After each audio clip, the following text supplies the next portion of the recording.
राजस्थान की सियासत में अगर किसी युवा नेता की बात होगी तो सचिन पायलट का नाम सबसे ऊपर या यूं कहें कि सबसे इकलौता होगा। सचिन पायलट 2020 से ज्यादा चर्चा में है, जब उन्होंने राजस्थान के मुख्यमंत्री अशोक गहलोत से नाराज होकर बगावती सुर दिखाए थे।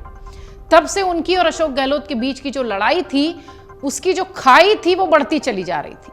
लेकिन फिलहाल सचिन पायलट शांत हैं। हाल ही में सचिन पायलट को राजस्थान के एक बड़े कार्यक्रम में देखा गया, जहां पार्टी के तमाम लोग मौजूद थे, लेकिन वो चुपचाप मायूस दिखाई पड़े। ये वीडियो सोशल मीडिया पर वायरल हुआ। हिंदी और अंग्रेजी में अपने भाषणों से दिल जीत लेने वाले सचिन पायलट मात्र 1.5 मिनट बोलते नजर आए और इस कार्यक्रम में राहुल गांधी भी मौजूद थे। कार्यक्रम में अशोक गहलोत सहित राजस्थान के कांग्रेस के तमाम बड़े चेहरे थे, लेकिन सचिन पायलट की यहां चुप्पी दिखाई पड़ी। अब सचिन पायलट की यह चुप्पी तूफान से पहले की शांति है या वाकई में सचिन पायलट अब बदल गए हैं? यह सवाल राजस्थान के सियासत पर शोध करने वाले लगातार पूछ रहे हैं। सचिन पायलट 2002 में कांग्रेस में शामिल हुए थे।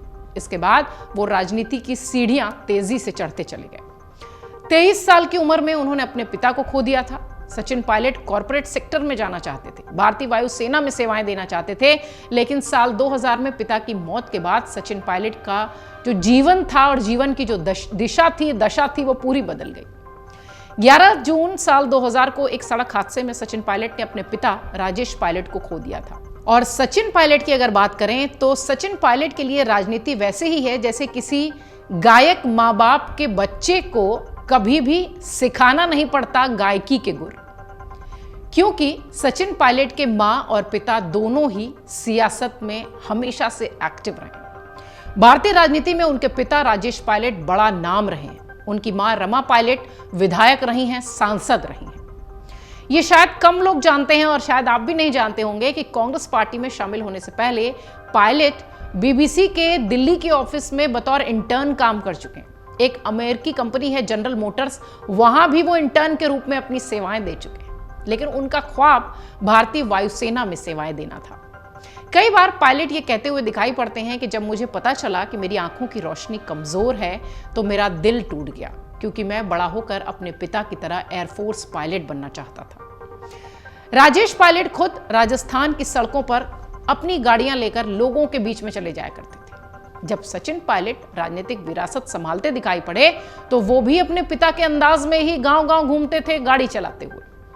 सचिन पायलट जब कांग्रेस में शामिल हुए तो वंशवाद की राजनीति का लाभ मिलने जैसी कई सारी बातें, कई सारी आलोचनाएं उन्हें झेलनी पड़ी, लेकिन उन्होंने साबित किया कि वो कुशल राजनीतिज्ञ हैं और उन्होंने अपनी अलग पहचान बनाई। पिछले कई सालों से सचिन राजनीति में है। पायलट कई बार इस बात को भी कहते हैं कि जब मेरे पिता जिंदा थे तो मैंने कभी उनके साथ राजनीतिक सफर को लेकर बात नहीं की, लेकिन उनकी विदाई के बाद, उनके चले जाने के बाद मेरी जिंदगी बदल सी गई। दौसा और अजमेर से सांसद रहे पायलट टोंक से इस बार चुनाव लड़ेंगे, ऐसी खबरें। सचिन पायलट को राहुल के करीबियों में गिना जाता है।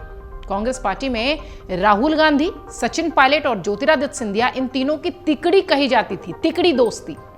कई बार सदन में ये तीनों एक ही जैकेट में भी नजर आते रहे हैं, लेकिन पिछले कुछ समय से ज्योतिरादित्य सिंधिया बीजेपी में है और जब पायलट नाराज चल रहे थे अपनी पार्टी से तो यह कहा जा रहा था कि वो भी बीजेपी की तरफ ही जाएंगे। लेकिन फिलहाल पार्टी आलाकमान ने उन्हें संभाल लिया या पार्टी संभाल ली, जो भी कहिए। इस साल के अंत में राजस्थान में चुनाव होने हैं। चुनाव से पहले जिस तरह की तस्वीर राजस्थान में नजर आई है, ऐसा लगता है कि अशोक गहलोत फिर से इस बार बाजी मारते नजर आएंगे।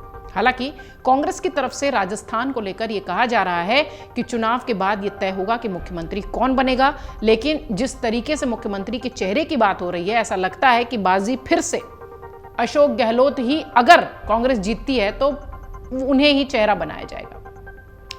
सचिन पायलट पहले जितने मुखर, तेज तर्रार नजर आते थे, पिछले कुछ दिनों से वो शांत दिखाई पड़ रहे हैं।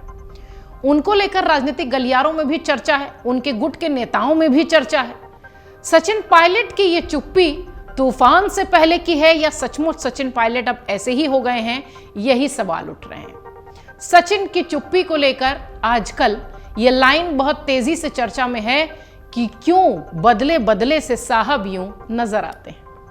अमर उजाला अब आपके टीवी पर भी। अपने स्मार्ट टीवी पर YouTube पर सर्च करें अमर उजाला, चैनल सब्सक्राइब करें और देखें ताजा खबरें, वो भी HD क्वालिटी में। और हाँ, बेल आइकन दबाना ना भूलें ताकि हर खबर हो आपके घर। अमर उजाला, निष्पक्ष, निर्भीक, निरंतर।